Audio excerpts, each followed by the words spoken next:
I'm Eshkalar, the world's greatest Canadian wizard. And you can tell I'm Canadian because I think of the North Pole as something that's over there. And if you don't know why that's funny, you never followed the caribou. If you don't know why that's funny, you're not Canadian. So anyway, uh, this is important stuff today. I want to talk about the most important thing of all time and space, the most important thing in any and every universe. Huh? I don't disappoint, except my girlfriends. Oh, it's a different story. What we want to talk about today is teleportation, transportation in the Star Trek universe, teleportation elsewhere. And first I'm going to describe it from my magical point of view because I was a mighty wizard once in a continuum that had plenty of magic in the standing magical field, unlike this one. This one has prettier women, but still. Anyway, to teleport something means to transport its data between two distant locations. They don't have to be too far distant, but they have to be substantially different. And let's say that it's beyond the distance a person could take in a step, because otherwise, why would you teleport? Why would you teleport if you couldn't get there faster? You only teleport if you couldn't get there faster by walking, right? So here's how I look at it, and this is how it was. And the universe is touched, grown, and emanating from the cosmic potato. That's a different story. You can find that elsewhere on this channel.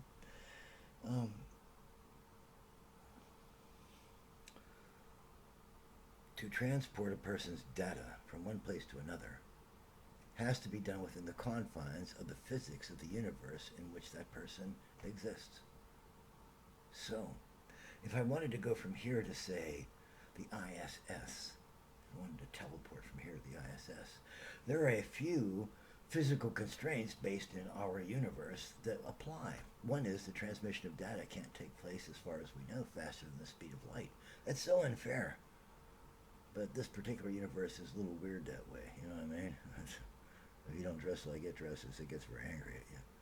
And it dresses in a robe of many colors, the speed of light. So anyway,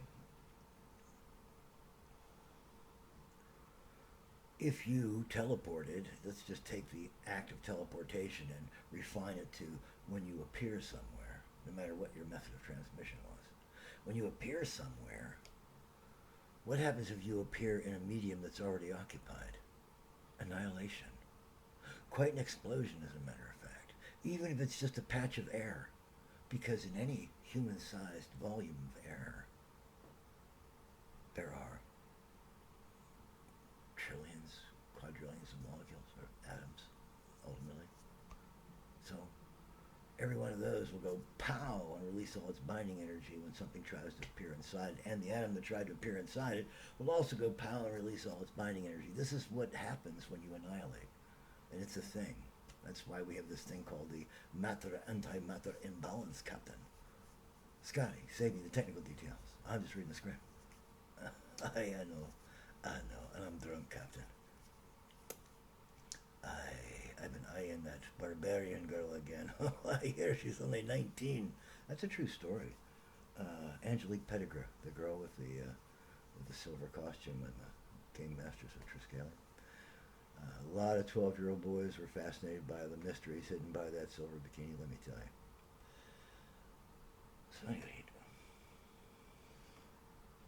if you appear in an occupied medium, there will be a certain amount of annihilation taking place. Enough to leave a very large crater and flaming wreckage around the wizard. So it's very difficult to teleport.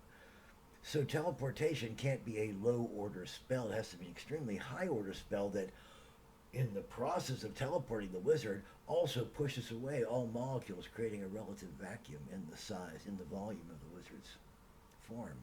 And if it doesn't work perfectly, then there's going to be a big explosion. And if you don't hear boom, boom, boom, boom, boom from wizards exploding trying to get in pretty girls' bedrooms at night, then you know that wizards ain't teleporting because they know how dangerous it is. So teleportation in a magical universe is possible if you push all the molecules out of the way of where you're going to appear and create a relative vacuum. And it's hard to create a relative vacuum without it collapsing on you. Um, or it results in destruction. Destruction of the wizard, destruction of a large area around him. You know, like if a wizard tries to pop into a patch of bear, it's going to leave devastation around him as though someone detonated a fractional kiloton nuclear device right where he was standing, right where he appeared. So that's pretty, wow. That means nothing because he's already, in another continuum, probably traveling at quite a sizable clip. St. Peter better have asbestos catchers meant to catch him like that. But what's happening here is you have such serious constraints placed upon teleportation that wizards just don't do it. To create a spell that would do all that has to be done to transmit your data across distance and to reappear you, making sure that there is no ambient medium to interfere with your reappearance, is a hugely high order spell. Most wizards in any continuum would never be able to master it.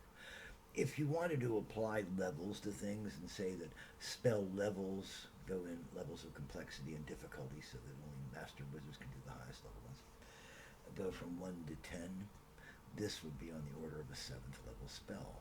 Most wizards would never be able to get past 2nd level spells, so you can imagine the list of wizards that can produce a 7th level spell must be very small. And if you know anything about power, you know that they'd instantly be at war with one another, and that would reduce their numbers still further pretty quick. Watch The Color of Magic. It's a wonderful movie, adapted from a wonderful fantasy novel. Unevenly, but not bad, really. About the best transmission of a novel to a movie as far as accuracy and intent go that I've ever seen. So anyway, let's move to a technological universe. Let's go to the Star Trek universe, which is really a fantasy universe. I mean, Art Clarke, who wrote much of the great science fiction, including 2001: Space Odyssey. Yeah, it was written from a book, the script. Made a very good observation when he said that if it contains alien species, it's not science fiction, it's fantasy.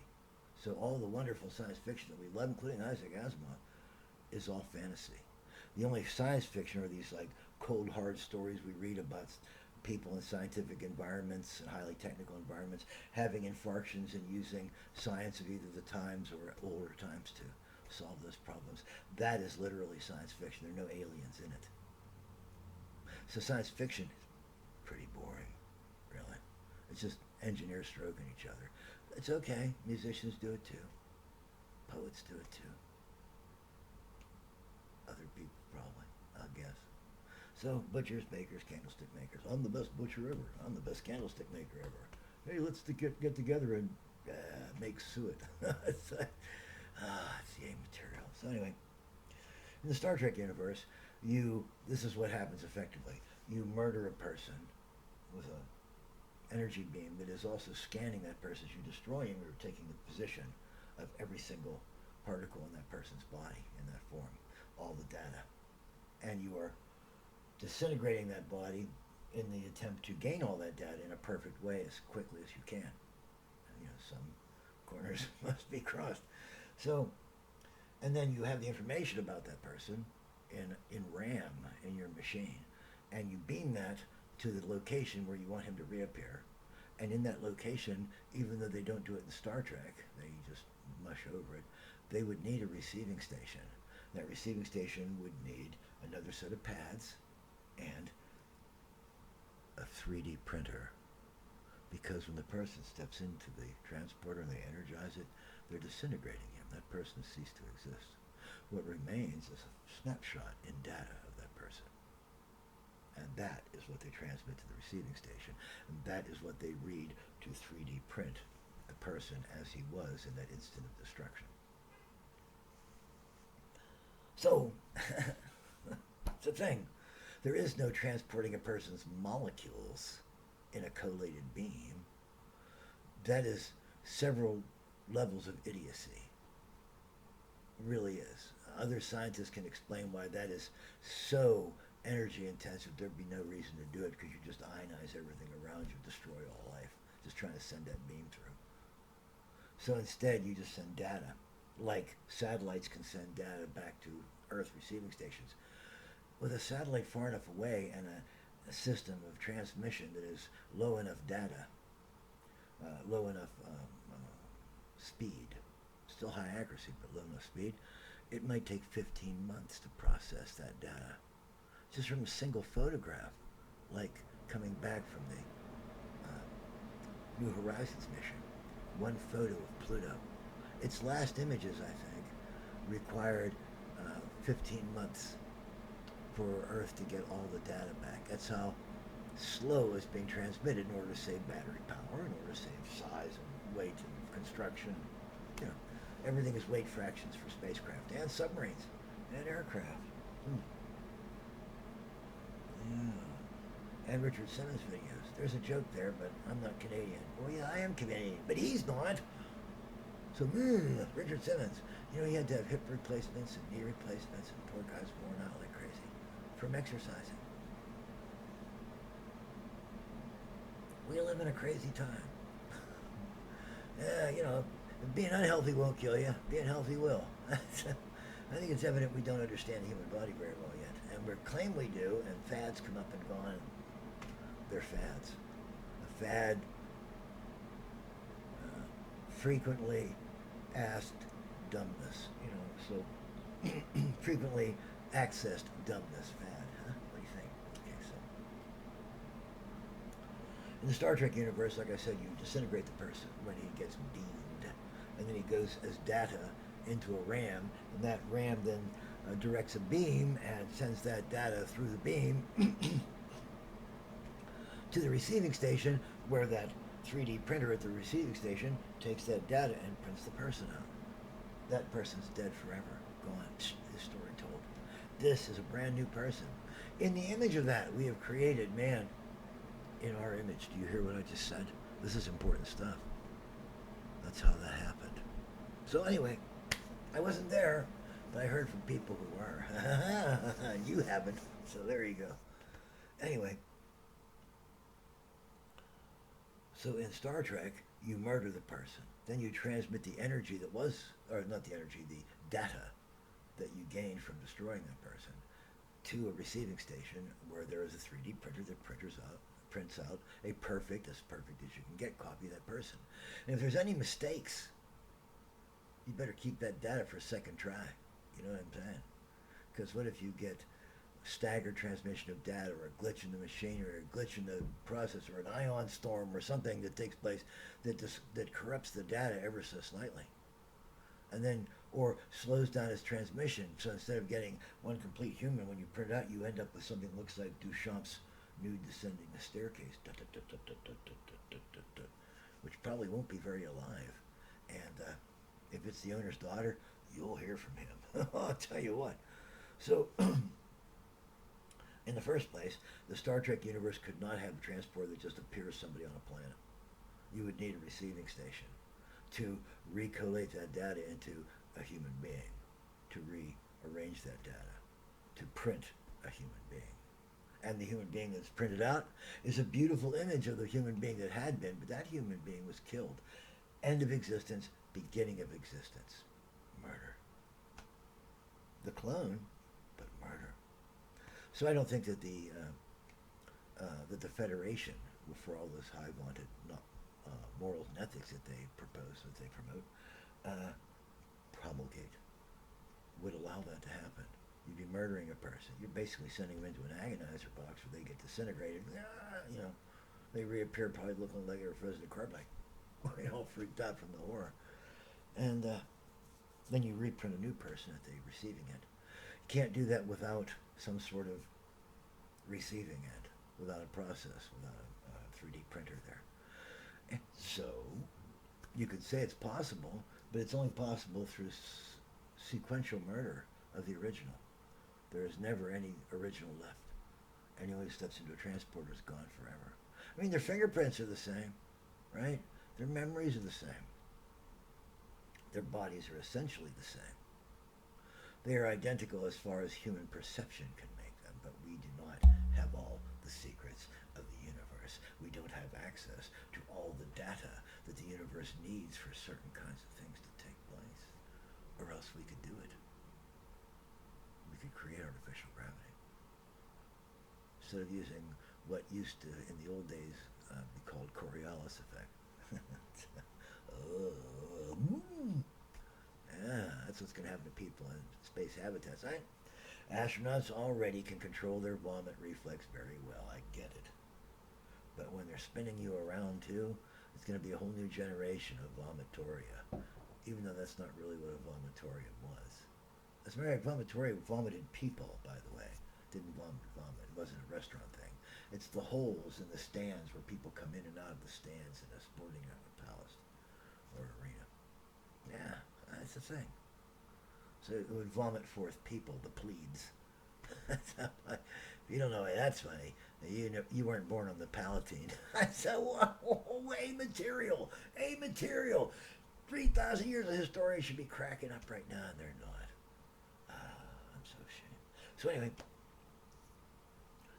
so the Star Trek universe, there's no teleporting without a receiving unit that has a 3D printer to print your data. Because you can't, even in the Star Trek universe, you can't propel your stuff at light speed between areas or at faster than light speed between areas by pushing the individual molecules that made up that person. No, you're disassembling that person, sending the data that you gained through a beam, and that has to go to a printer. That printer will print up a copy of you. Now, Wild Bill considers himself a science fiction writer, but as I have pointed out variously, science fiction doesn't include alien species, and all his does. He's writing fantasy. He's writing, basically, it's westernized wuxia. If you don't know why that's funny, you should do some more reading for pleasure. Anyway, so you could say that the Star Trek universe is arranged so that the Planck continuum, the textured substrate of the universe, what we might call zero-point energy, but it's even more basic than that. It is the basic energy structure of the universe upon which all events take place. You might say it is the source of the quantum fields, of quantum field energy. But anyway, that is a textured medium at such microscopic scales that a proton would seem like a galaxy compared to a particle on the Planck scale.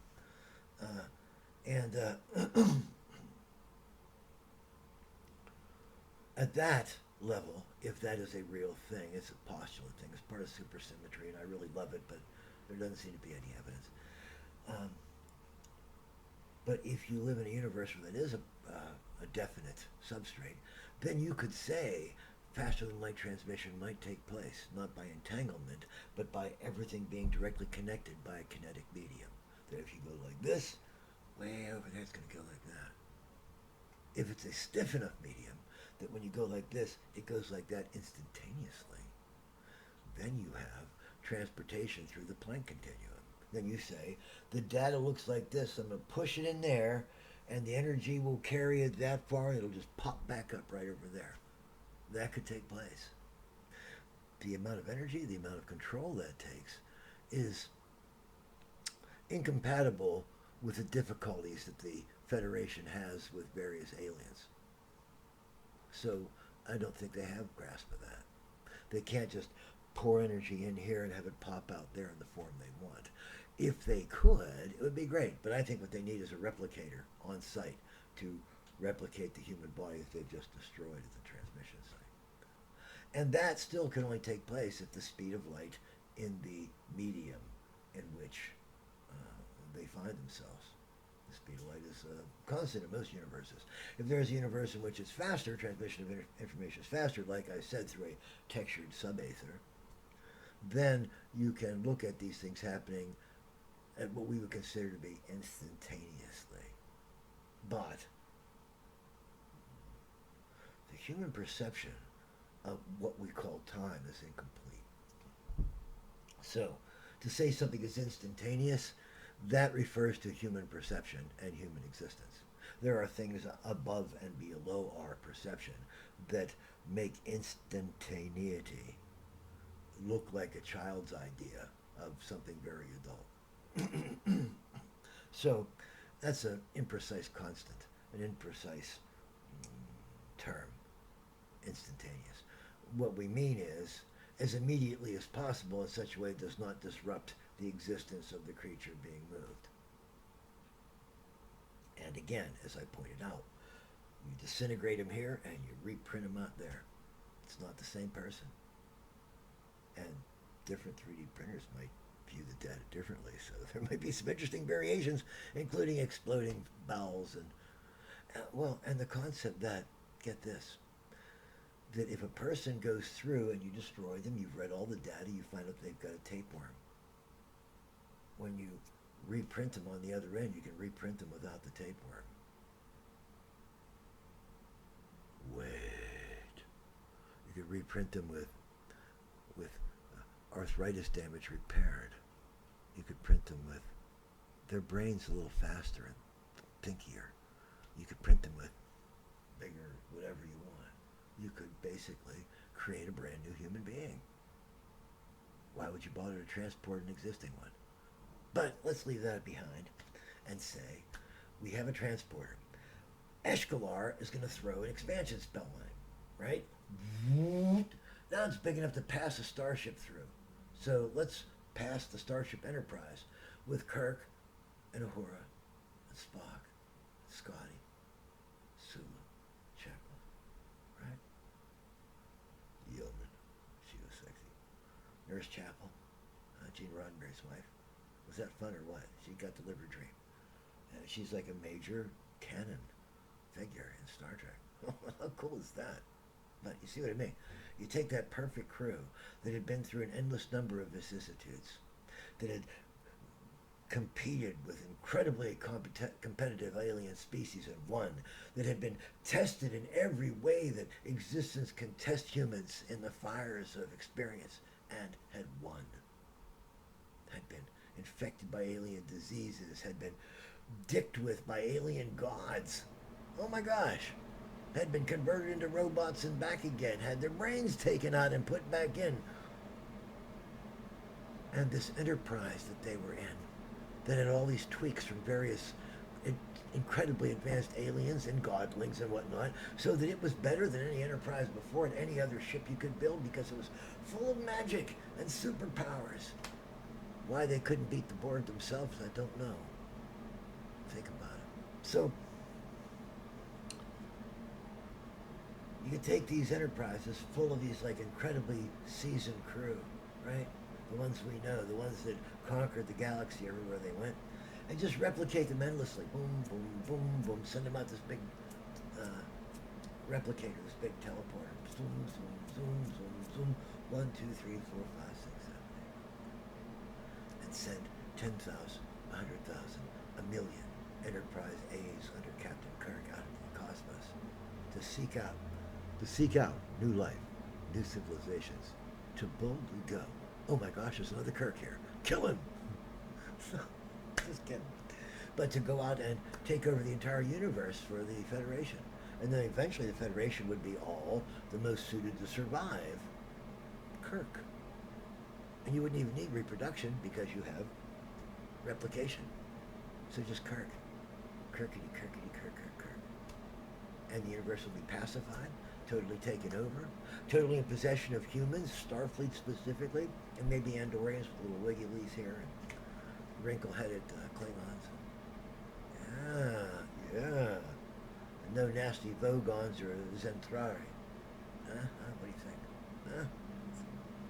This is the A material, people. Even I don't get it. It's that funny. Oh my gosh. I can't even explain it to myself because then it wouldn't be funny. This is so difficult. So anyway, that's your problems with teleportation. Either you murder the person and send his data to a printing station and they print out a new one. There's ethical conundrum there, I'll tell you what. Who gets to keep the ID card? No, I'm kidding. Oh, who gets to keep the Ring of Eshkalar? Barizanar. I don't think you can copy him. But if you could, it happened once. I forgot. There were 2 Eshkalars.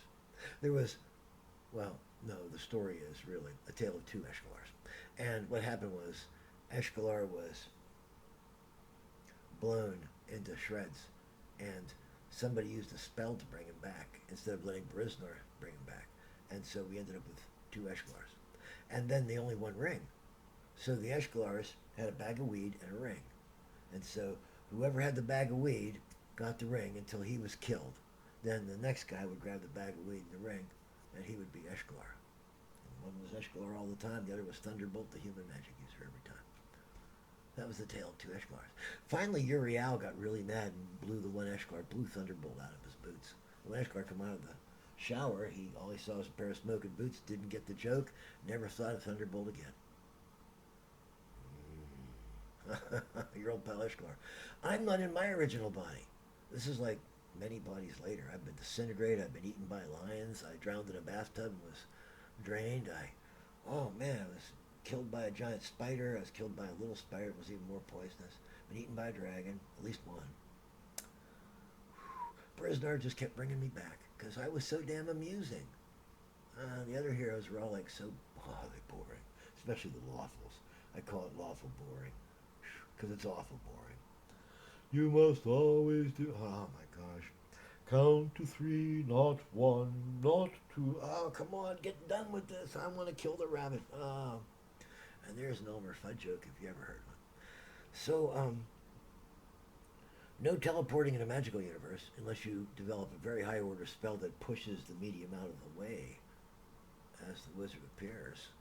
Or else, boom, and big craters and a lot of disturbance, and maybe towns never form, and maybe, civilization never happens because wizards keep destroying themselves and creating these giant devastation areas. And also, very, very limited teleporting in the Star Trek universe because of the problems.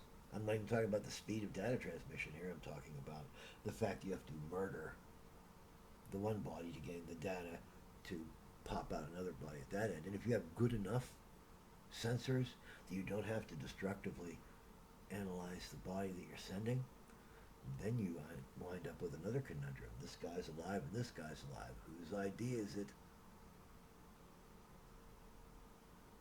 I'm Homo Novo.